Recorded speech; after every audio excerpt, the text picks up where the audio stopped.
Today I'm going to do a video that was inspired by one of my subscribers, a family in the United States.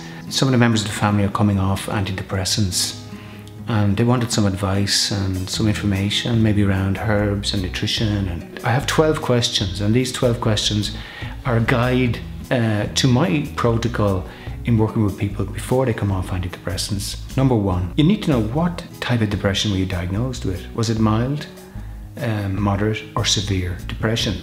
There are different types of depression, and they recommend for mild depression that antidepressants wouldn't be prescribed. So if you've been on antidepressants for mild, you probably shouldn't have been on them. And for moderate depression, there's evidence for St. John's wort and herbs. So between mild to moderate depression, you could manage without being on antidepressants if you had access to a herbalist and access to being prescribed herbs. But if your depression was severe, obviously antidepressants are one of the treatments, and that's what your doctor would have prescribed you. The second question I ask is, do you know what was the cause of your depression? Because if we know what the cause of something is, we're more likely to find a solution. A lot of causes of depression are related to life stressful events, like the loss of a close relative, family member or friend. Grieving, loss and bereavement is a big impact on us emotionally and psychologically, and especially if we're very close to the person. So antidepressants won't change the situation in your life that may have caused the depression, the loss of a job or the loss of a friend. So we need to grieve, and being depressed is part of the grieving process. And I've been severely depressed myself. My father died, my best friend Jo Lucy died. I know what it's like to be depressed. So if we know the cause, then we can grieve. We can deal with the emotional and psychological change and make the adjustment. But if we don't know the cause, then it's harder to know if the antidepressants are effective or not. The third question is important, I think, to know how long the person was depressed before they were prescribed antidepressants, because again, it's back to the cause of what led the person to be depressed. And if you don't know, or I suppose the reason you need to know how long a person was depressed was because you need to know how long they were experiencing the symptoms before they went on to the antidepressants. And maybe the antidepressants was a last attempt, a cry for help. You know, it was just a crisis situation, and now the person is more ready to deal with the underlying causes, and maybe the antidepressants are an obstacle to that. It's really important that I suppose some people have patterns of not taking care of their health, and if you're one of those people, then you're most likely to probably neglect symptoms. And I always encourage people, don't neglect the symptoms. If you're feeling depressed, talk to somebody, talk to your doctor, talk to a counsellor, talk to a friend. Don't neglect symptoms. Whatever the symptoms are, especially physical symptoms, you need to talk to your doctor. Other symptoms, you can talk to a herbalist. Psychological symptoms, to somebody, a counsellor, psychologist.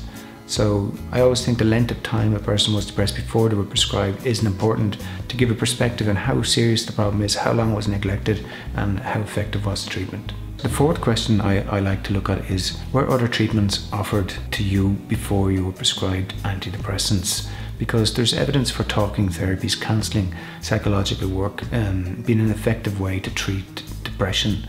So were you offered these treatments? Also holistic treatments like massage, relaxation techniques, yoga, meditation, herbal medicine, psychological treatments. There are many other types of treatments, especially for mild to moderate depression. And I think if we neglect the depression when it's in the mild, moderate stage, obviously it can become severe. People get stuck in a cul-de-sac. So it's very important to be aware of, there are other treatments to depression than antidepressants. But in the case of a person who's thinking coming off, it's good to know that, you know, were you offered other treatments, maybe you availed of those, and maybe some of those actually helped you. The fifth question I like to explore is, what kind of antidepressants were you prescribed? Because there are different types of antidepressants, and there are up to 30 different commonly used antidepressants.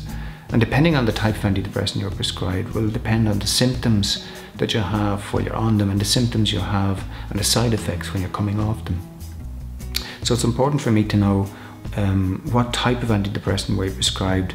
There's a lot of information available about the side effects of those antidepressants, and then also the side effects of what would be the side effects coming off that medication.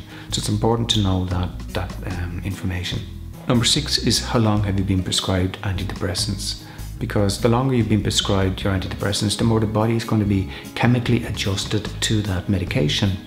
And so when you decide to come off that medication, there's going to be a chemical adjustment in the body. We are a chemical, we're a pharmacy. Our whole body is a natural pharmacy. So when we add in other pharmaceutical products, we're influencing the whole chemistry of the body. And when we start extracting those chemicals away and reducing and detoxing, the body has to make an adjustment. And that's what people struggle with. The increasing symptoms, the side effects, the anxiety and the fear. So the longer you've been prescribed an antidepressant, the more adjustment there is. So it's important to know that if it's a short term, longer term, medium term. Number 7 is, did the antidepressants work? If you're coming off the antidepressant because you feel better, it could be then that the antidepressants worked for you. So are you coming off then because you feel better? And is there a risk that when you come off the antidepressants that the symptoms come back? Antidepressants, in my view, don't solve the root cause of the depression. For example, if you lost someone to a bereavement, antidepressants aren't going to change that situation. So when you come off the antidepressants, you still have to deal with the original situation that you may or may not be aware of that had a big effect on your psychological and emotional state, which leads us to feel high, feel low.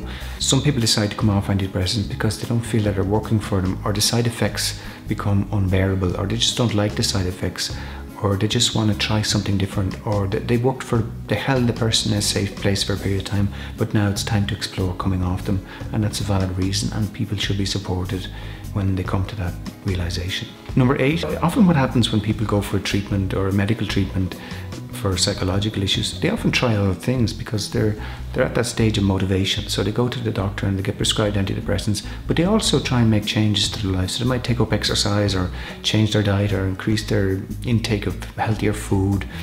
They might start socializing. So sometimes going on to an antidepressant can be a catalyst for change. And sometimes it's that change that brings about an increased mood, not necessarily the antidepressant. It's that sense of the self-belief that the person has brings about a kind of stimulant effect, or a self-belief effect, a motivating effect. And these routines, these new, like when we improve our diet or we improve our exercise routine, or whatever we change in our lifestyle to improve how we feel, they can become good habits. So we begin to kind of feel that the antidepressant becomes a redundant factor in our life, and we become empowered, as medicine should empower us. And so that's important to know. If you did take up new habits when you were prescribed the antidepressant, maybe they are the ones that are going to sustain you into the future, into feeling better. Number 9 is, maybe you're still feeling depressed, but the antidepressants may not have worked for you, yet you want to come off them. So you're going to need support to deal with the symptoms of depression before you come off. If you're still feeling depressed and you're coming off antidepressants, so you want to come off them, then you're going to have to explore some other way to deal with the depression, to deal with the symptoms, and to try and get to the root cause. And maybe that's a motivation that you have. Look, you've tried the antidepressants, they're not effective for you, so you're going to come off them and try something else, and that's a valid reason also. Number 10 is your motivation. Your motivation for coming off an antidepressant is really, really important, because if it's coming from you, then it's an empowering decision. And that can really be part of the solution for you, you know, that you have come to this empowered decision and you want to actually come off them. So it's something that I look to try and see, you know, where's the motivation coming from? Is this person got the motivation to sustain what might be difficult symptoms? Are they committed to making changes in their life to get to the root cause? So if a person's highly motivated, anything is possible. If a person's highly motivated, they can achieve anything. Number 11 is talking to your prescribing doctor. This is one of the most important protocols. If somebody's coming off an antidepressant, I always ensure that they talk to their prescribing doctor, because it's very difficult for me to work with somebody who's coming off a medication that's been prescribed by another professional. So I really prefer, if somebody's coming off an antidepressant, that they're working with their prescribing doctor in that process, because they will need support either through a reduction plan, reducing the strength of the antidepressant, and being provided with other types of supports. I think that's really, really important. And when, you know, I really enjoy working with somebody who's with their GP, and even if we can collaborate with the GP, the doctor, that's even better. But, you know, doctors aren't really supportive from the biomedical model of herbal medicine. So there's not too many GPs that ring me up and say, Tom, I have such a client here that wants to come off their antidepressants. They're seeing you. Can we collaborate? Can we work together? That would be the ideal situation, but unfortunately, that's not the current situation. So make sure you talk to your doctor, talk to your prescribing doctor about how you feel. It's your decision. It's, the doctor is working for you. You're paying the doctor. Doctors pay to deliver you a treatment. So you have a very important say in how that treatment is delivered. You have a very important say in the treatment. So if you're coming off, you have come to the decision of coming off an antidepressant, then you are key to that process. You are key. It's not only the doctor's choice. The doctor should be impressed by your motivation and by your dedication to getting to the root cause, because medications really only deal with the short-term symptoms, in my view. Number 12 in my list of protocols, and it's probably again a very important one, is do you have a support plan? Because I really encourage people who are coming off antidepressants to have a support plan.